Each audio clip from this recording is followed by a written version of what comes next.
झारखंड की राजनीति में आज का सबसे ज्वलंत मुद्दा जिस पर राजनीतिक छीछा लेदर किया जा रहा है वो है कि आखिर कुर्मी है कौन।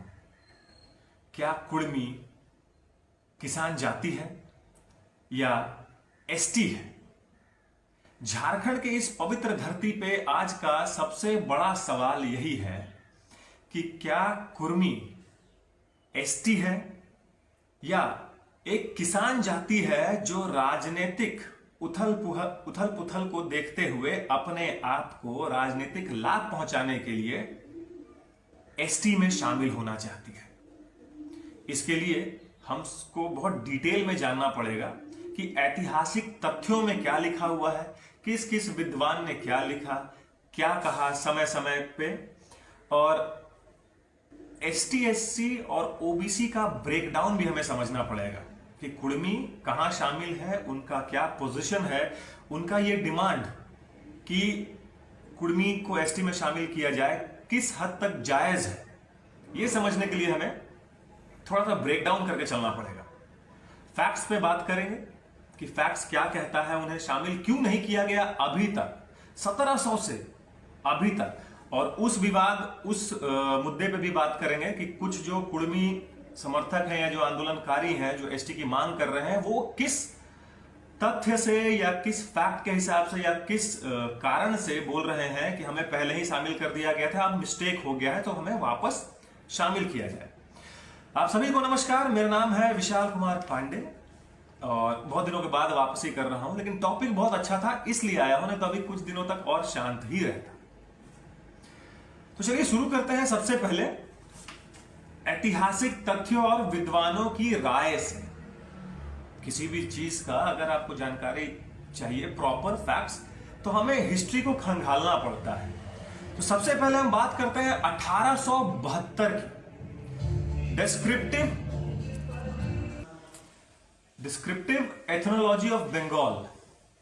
इसमें 1872 में ईटी डाल्टन लिखते हैं कि Kurmis are industrious cultivator not aboriginal tribes.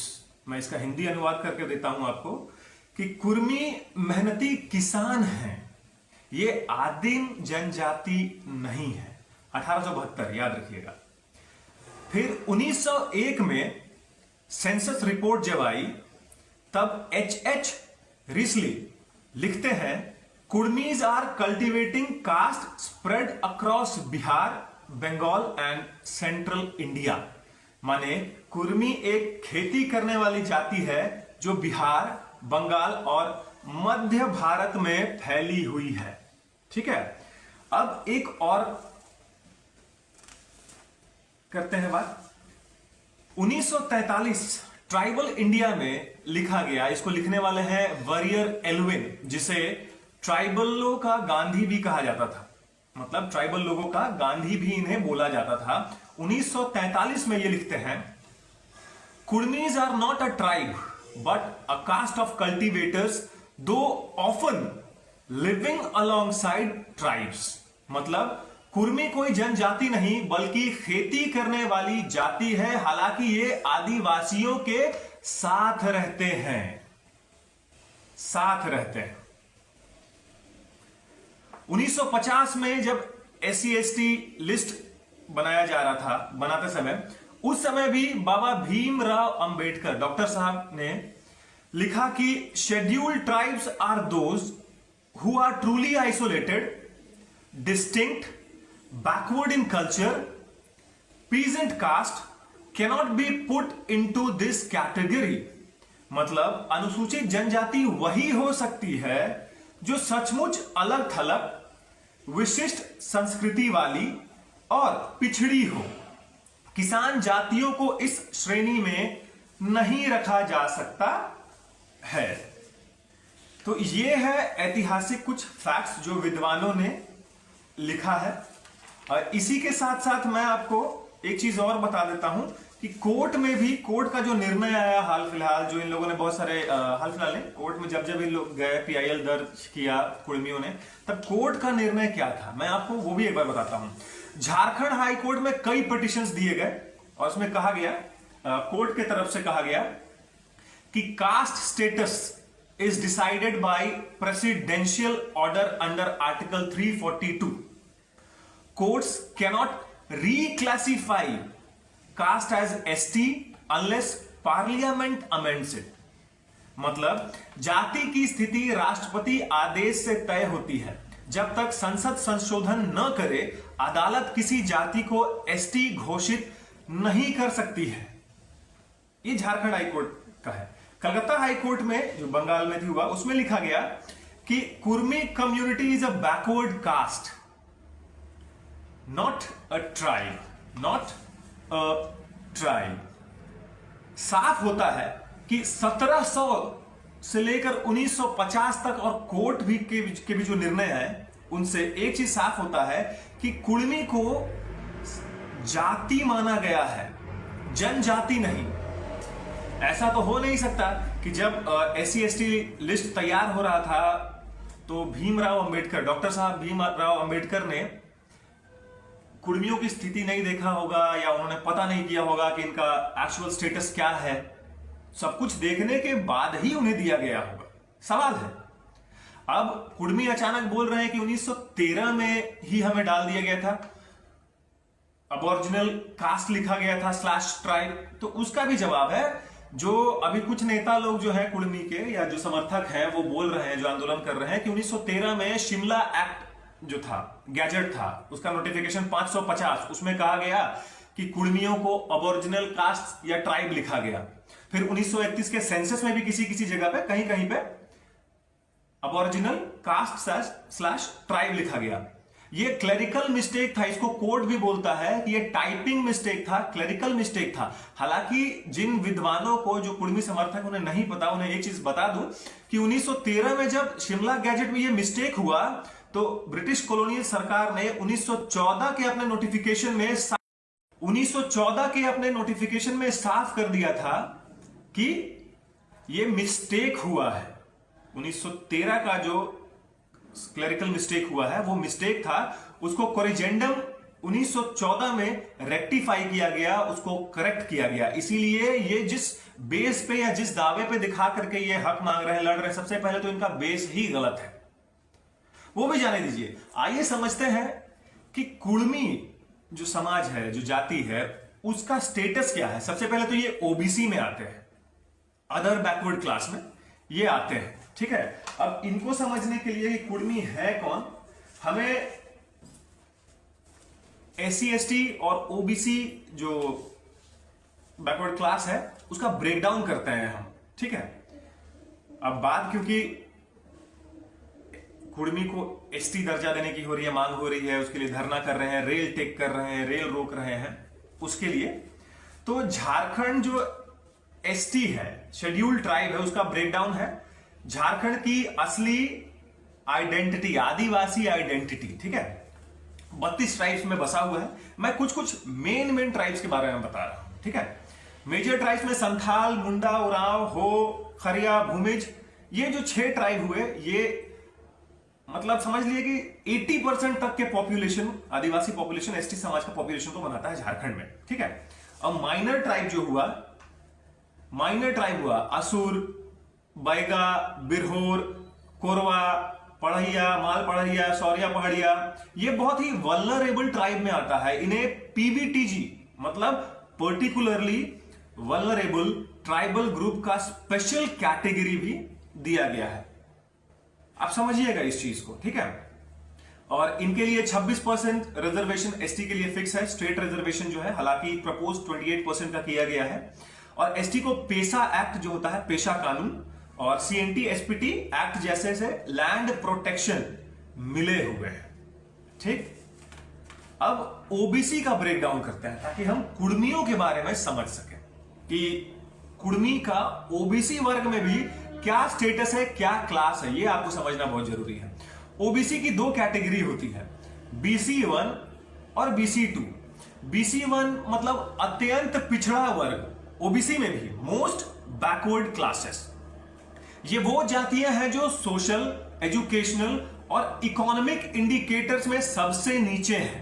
OBC में सबसे नीचे हैं. इसमें हो गए लोहार, तेली, कहार, कुम्हार, नाई, धोबी, बढ़ई, केवात, मल्लाह, रजभार। इनकी मेजॉरिटी अभी रूरल, लैंडलेस या ट्रेडिशनल कास्ट बेस्ड ऑक्यूपेशन पर डिपेंड है। मतलब अभी भी ट्रेडिशन के हिसाब से ये अपना काम धंधा देखते हैं। रिजर्वेशन, गवर्नमेंट रिजर्वेशन दिया, उसके बाद भी इनका कुछ खास उत्थान नहीं हुआ है। बहुत अपलिफ्टमेंट जो है ना, इनका तरक्की जो है या विकास जो है इनका बहुत स्लो है। ये समझने वाली बात है। अब आते हैं BC2।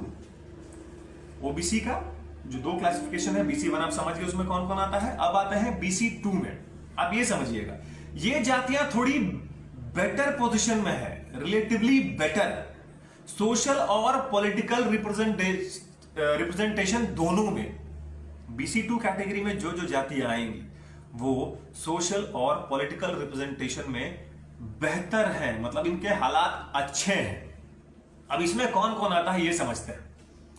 यादव, कुर्मी या कुर्मी, ब्रैकेट में महतो है, मतलब कुर्मी को महतो का टाइटल अक्सर ये है। कोयरी, कुशवाहा, लोधा। कुर्मी महतो इज BC2 में सबसे बड़ा और पॉलिटिकली ऑर्गेनाइज्ड समाज है। सबसे बड़ा और पॉलिटिकली ऑर्गेनाइज्ड, मतलब अच्छा खासा इनका राजनीतिक पकड़ है, राजनीति में भी अच्छा खासा ये ऑर्गेनाइज्ड है। यादव के बाद कुर्मी महतो को झारखंड पॉलिटिक्स में सबसे बड़ा ओबीसी वोट बैंक माना जाता है।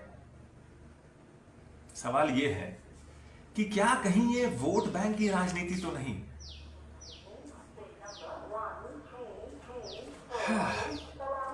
अब कुर्मी महतो BC2 में आता है, मतलब साफ है कि ओबीसी के अंदर भी सबसे पिछड़ा नहीं है। अदर बैकवर्ड क्लास में भी कुर्मी महतो जो है वो सबसे पिछड़ा लिस्ट में नहीं आता है। इस चीज को समझिएगा। कुर्मी समाज की लैंड ओनरशिप और लिटरेसी रेट BC1 कम्युनिटी से काफी बेटर है। जो पिछड़ा वर्ग है ओबीसी कैटेगरी में, उसमें भी इनको काफी ज्यादा बेटर पोजीशन पे है। इस वजह से कई विद्वानों का, एक्सपर्ट्स का मानना है कि कुर्मी को ST बनाना मतलब असली पिछड़ा समाज BC1 और SC ST का हक छीनना होगा। ये सिर्फ SC ST का ही हक नहीं छीनेगा अगर कुर्मी को हम ST में समाज में डाल देते हैं। ये कुर्मी आपने ही ओबीसी समाज के BC1 भाइयों का, उनके जो कैटेगरीज आते हैं उनका भी हक ये मार देंगे। ये कहां तक न्याय संगत होगा। अब इनका अगर रिजर्वेशन पोजीशन और राजनीति देखिएगा तो ओबीसी 27% क्रीमी लेयर लागू है, ST को 7.5 देश, झारखंड में 26% दो क्रीमी लेयर है। अगर कुर्मी ST बने तो उन्हें ज्यादा और बिना रुकावट का कोटा मिलेगा। बहुत सही बात है। अगर कुर्मी को ST बनाया जाता है तो उन्हें ज्यादा और बिना रुकावट कोटा मिलेगा। पॉलिटिकल इंपैक्ट इन झारखंड समझिएगा आप। इस चीज को समझने की बात है कि कुर्मी 2011 में लगभग 8 से 9% थे, मतलब 25 लाख थे। अभी हम मानते हैं 40 से 50 लाख के करीब, राउंड फिगर में मानते हैं कि इनका पॉपुलेशन होगा। अगर ST बने तो झारखंड की 28 असेंबली ST सीट्स और 5 पार्लियामेंट्री ST सीट्स पर असर होगा। जो अभी तक ST समुदाय के आदिवासी लोग जो हैं, जनजातीय लोग जो है, जो अभी रिप्रेजेंट कर रहे हैं, वो उनके सीट्स पे असर होगा, उनका पॉलिटिकल रिप्रेजेंटेशन में कम होगा। असली ट्राइबल लीडरशिप संथाल, मुंडा, उरांव हो कमजोर हो जाएगी, क्योंकि कुर्मी बेटर पॉलिटिकली ऑर्गेनाइज्ड है, लैंड ओनरशिप का हक है इनके पास।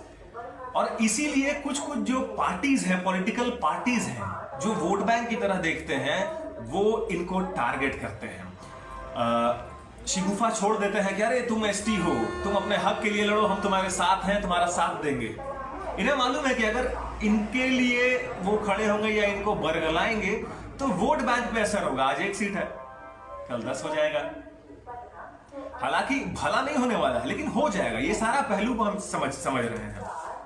सिर्फ और सिर्फ वोट बैंक का है।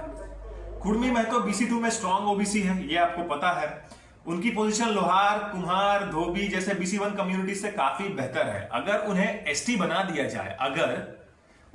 बना दिया जाए तो असली ST का हक छीन नहीं जाएगा। BC1 जैसा असली पिछड़ा ओबीसी और पीछे नहीं चला जाएगा।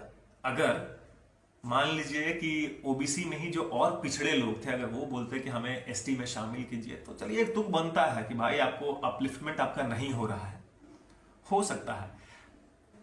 लेकिन स्ट्रांग होने के बावजूद अगर आप मांग रहे हैं तो ये सिर्फ और सिर्फ पॉलिटिकल नैरेटिव की ओर इशारा करता है, सिर्फ और सिर्फ पॉलिटिकल नैरेटिव की ओर इशारा करता है। अब ये लड़ाई पहचान की नहीं है, न्याय की नहीं है, ये लड़ाई जो है वोट बैंक की ओर इशारा कर रहा है कि आप अगर हमको मेरा नहीं दीजिएगा तो हम आंदोलन करेंगे, रेल रोकेंगे। कुछ टर्म्स एंड कंडीशन होता है ना, क्राइटेरिया होता है कि आप कैसे अपने आप को कैटेगराइज कीजिएगा एसटी में। उस सारे के सारे मापदंड में तो आप फेल हो जा रहे हैं।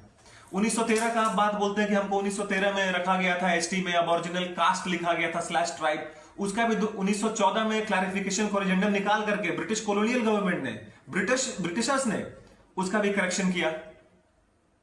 31 में सेंसस में कहीं कहीं लिखा गया, उसका भी करेक्शन हुआ।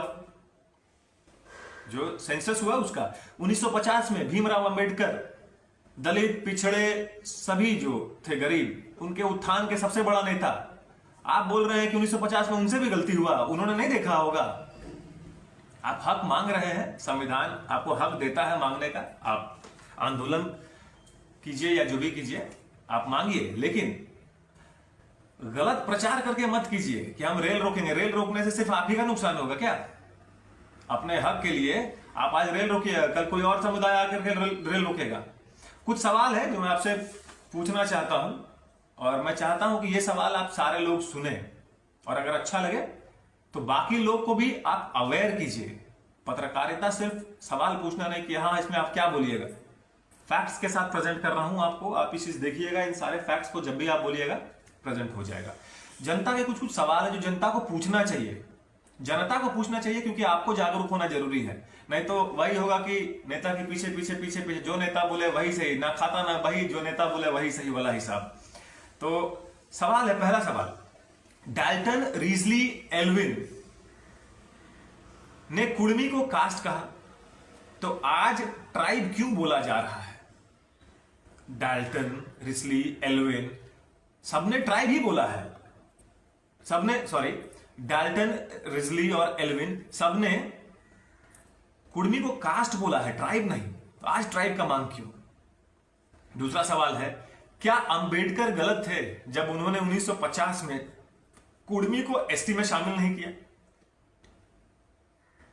अगर कुर्मी सच्चे आदिवासी हैं तो पेशा कानून, सीएनटी एसपीटी का विरोध क्यों करते हैं? अगर कुर्मी वाकई में सच्चे आदिवासी हैं या एसटी में शामिल होना चाहते हैं तो सीएनटी एसपीटी और पेशा कानून का विरोध क्यों करते हैं? भाई वो तो आदिवासियों का हक को बचाता है। क्लेरिकल मिस्टेक से क्या एक जाति की पहचान बदल सकती है? 1913 में जो क्लेरिकल मिस्टेक हुआ, प्रिंटिंग मिस्टेक, टाइपिंग मिस्टेक, इसको आप जो भी बोल लीजिए, जो हुआ उससे एक जाति का मतलब एक जाति को जनजाति बना दिया जाएगा?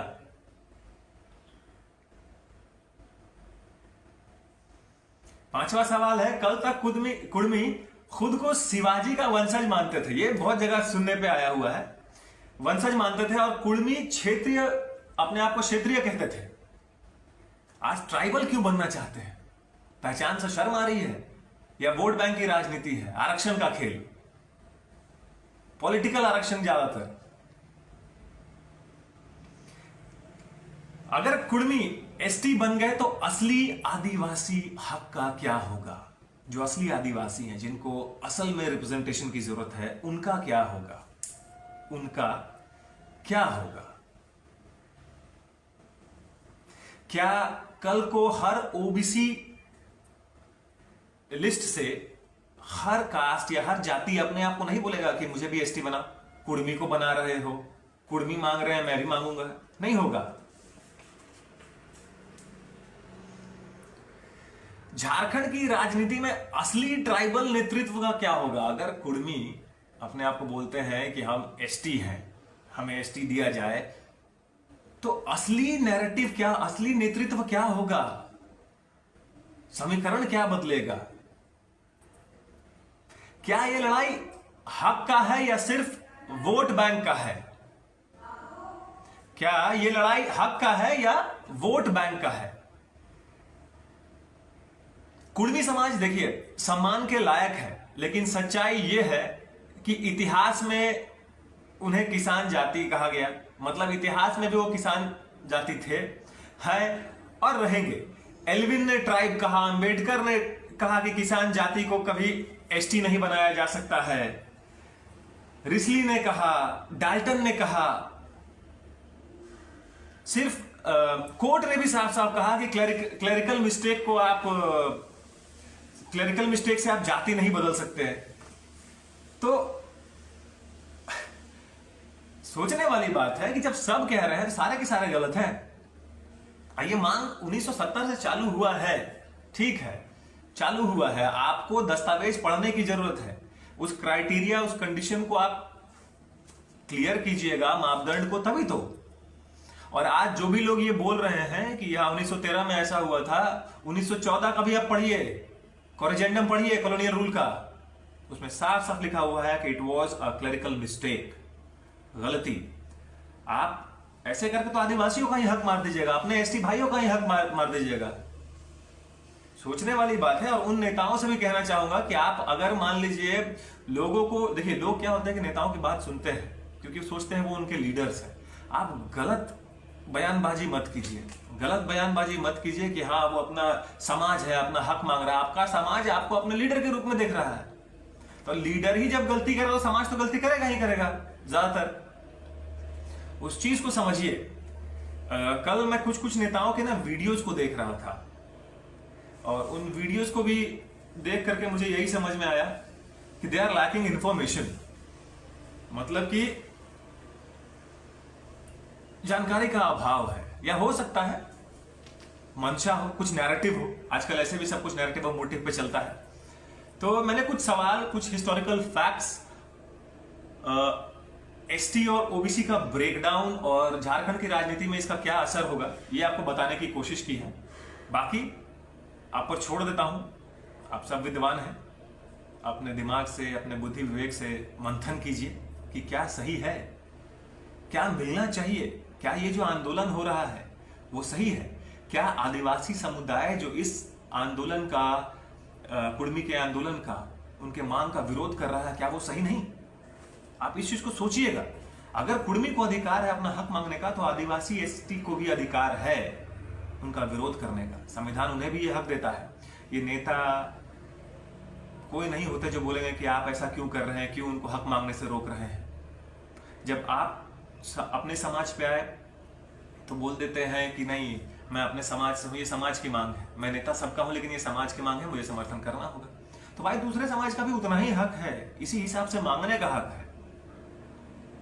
तथ्यों पे रखिए, ऊर्जा पूर्जा सिर्फ नेता नहीं खोल सकते। बहुत जल्दी ग्राउंड पे मिलूंगा आप लोगों से, बहुत जल्द आप लोगों से ग्राउंड पे मिलूंगा और ग्राउंड रिपोर्टिंग फिर से शुरू करते हैं। आइए एक बेहतर झारखंड, एक साफ सुथरा झारखंड की ओर अग्रसर हो, इन विवादों में ना पड़े। बाकी आप सभी को नमस्कार, अपना ख्याल रखिएगा।